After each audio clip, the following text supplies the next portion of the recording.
ഇന്നിപ്പോൾ ഇച്ചിരി കുടംപുളി ഉണക്കാനുള്ള പ്ലാനിലാണേ. അപ്പോൾ നമ്മുടെ വീടിനോട് ചേർന്ന് തന്നെ ചെറിയൊരു മരമുണ്ട്. ഒരുപാട് വലുതൊന്നുമല്ല, ദിവസവും അതിപ്പോൾ പഴുത്ത് ചാടുന്നുണ്ട്. നമ്മൾ 2-3 തവണയായിട്ട് ചാടുന്നതെല്ലാം ഉണക്കാനിട്ടിട്ടുണ്ട്.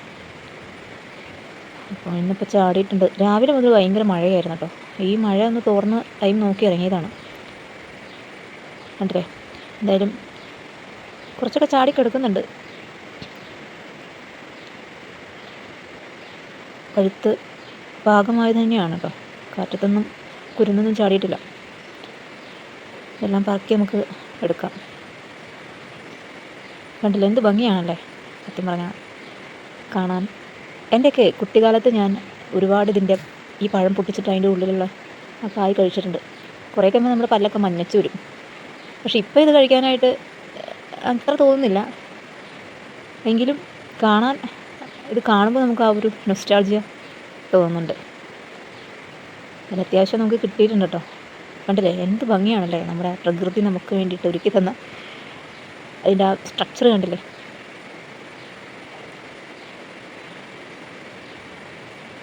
അത്യാവശ്യം നമുക്ക് കിട്ടിയിട്ടുണ്ട്. ഇതാണ് കേട്ടോ എൻ്റെ മരം. ഒരുപാട് ഹൈറ്റിൽ പോയിട്ടുണ്ട്. അത് ചെറിയൊരു മരമാണ്. ഉണ്ടല്ലേ, ഇതൊരു മംഗോസ്റ്റിനാണ് കേട്ടോ. കായ്ച്ചിട്ടില്ല. ഏകദേശം ഒരു അടുത്ത കൊല്ലത്തോടുകൂടി കായ്ക്കുമെന്ന് പ്രതീക്ഷിക്കുന്നു. എന്തായാലും ഇത്രത്തോളം നമുക്ക് പുളി കിട്ടിയിട്ടുണ്ട് കേട്ടോ. നമുക്കിതിനെ കൊണ്ടുവന്ന് പൊട്ടിച്ച് ഉണക്കാനിടാം. പോണ വഴിക്ക് ഒരു ജാതിക്കായ പൊട്ടിക്കിടക്കണം. പിന്നെ അവനെയും കൂടി എടുക്കാം എന്ന് വിചാരിച്ചു. ഈ ജാതി ഒരു വേറെ വെറൈറ്റിയാണ് കേട്ടോ. അതിനെക്കുറിച്ച് ഞാനൊരു വീഡിയോ പിന്നീട് ചെയ്യാം. അത് നമുക്ക് പറിച്ചെടുക്കാം.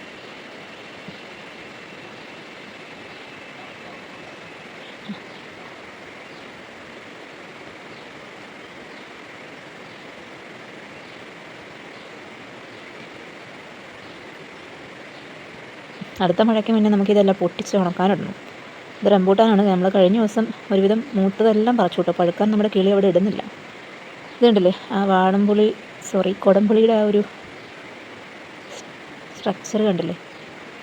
നമുക്കൊന്ന് പൊട്ടിച്ച് നോക്കാം. പൊട്ടിച്ചൊന്ന് കുറേ നാളായി അതിൻ്റെ ആ കായ ഒഴിച്ചിട്ട്. ഒന്ന് പൊട്ടിച്ചിട്ട് നമുക്ക് അതിൻ്റെ കായ ഒന്ന് കഴിച്ചു നോക്കാം. അടിപൊളി അല്ലേ. ചെറിയൊരു ഭാഗത്ത് കുഞ്ഞൊരു കേടുണ്ടെന്ന് തോന്നുന്നു. അതും കഴിച്ചു നോക്കാം.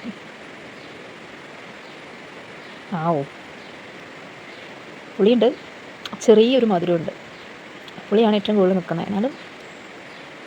എന്നാലും ടേസ്റ്റ് ഉണ്ട്. അതല്ലേ, ഇനിയിപ്പോൾ നമുക്കത് ഓരോന്നോരോന്നായി പൊട്ടിച്ചിട്ടിട്ട് ബാക്കി പണികളിലേക്ക് പോവാം. കുറച്ചുള്ളൂ, അധികമൊന്നും തന്നെ ഇല്ല. നമുക്കത് പെട്ടെന്ന് തന്നെ പൊട്ടിച്ചെടുക്കാവുന്നതേ ഉള്ളൂ. കൈയൊക്കെ വേറെയാക്കി. എന്തായാലും നമ്മളിതെല്ലാം ഏകദേശം പൊട്ടിച്ച് കഴിഞ്ഞു കേട്ടോ. ഇനി അത് ഉണക്കാനിടാനുള്ള ഒരു പരിപാടിയിലേക്കാണ് പോകുന്നത്. ഇന്നലെ 2-3 ദിവസം കിട്ടിയതൊക്കെ നമ്മൾ ഉണക്കാൻ തട്ടിലിട്ടിട്ടുണ്ട്. അതിപ്പോൾ തീ അടിയിൽ ചെറുതായി കൊടുത്തത് പുകഞ്ഞുകൊണ്ടിരിക്കുന്നുണ്ട്. നമുക്ക് ഇതും കൂടി കൊണ്ടുവന്നിടാം. ഫിനിഷായില്ല. ഇനി അത് പോവാം. ഇത് നമ്മുടെ കോഴിക്കൂടായിരുന്നു കേട്ടോ. നമ്മളതിന് പുകപ്പരയാക്കിയതാണ്. ഇപ്പോൾ കോഴികളൊന്നും തന്നെ ഇല്ല.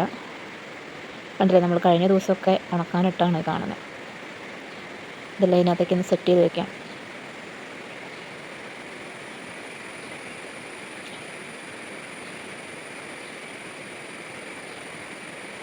നമുക്ക് കുന്നേൽ ഒരു പറമ്പിൽ കുറേ പുളിയുണ്ട് കേട്ടോ. അത് വലിയ മരമാണ്. അതിൽ നമുക്ക് ഇതിലധികം കിട്ടാറുണ്ട്. നമ്മൾ കഴിഞ്ഞ തവണ എല്ലാ കൊല്ലവും നമ്മളത് സെയിൽ ചെയ്യണം. ഉണക്കിയെടുത്ത് സെയിൽ ചെയ്യും. ഇത്തവണ നമ്മളതിൻ്റെ പരിപാടി തുടങ്ങിയിട്ടുണ്ട്. അത് അവിടെ തന്നെ ഇട്ട്, കുന്നേലെ പറമ്പിൽ തന്നെ ഇട്ട് അത് ഉണക്കിയെടുക്കും.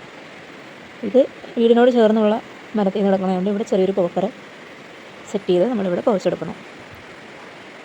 ഇനി അതിനെ നമ്മൾ ചാക്കിട്ടൊന്ന് മൂടുന്നുണ്ട്. അതിൻ്റെ അപ്പുറത്തോട്ടൊക്കെ ഉണങ്ങിയത് കിടക്കുന്നുണ്ട് കേട്ടോ. ഒരുവിധം കുറച്ചും കൂടി ഉണങ്ങാനുള്ളൂ. ബാക്കിയെല്ലാം നമ്മൾ ചാക്കിട്ട് ഒന്ന് മൂടി വയ്ക്കാം.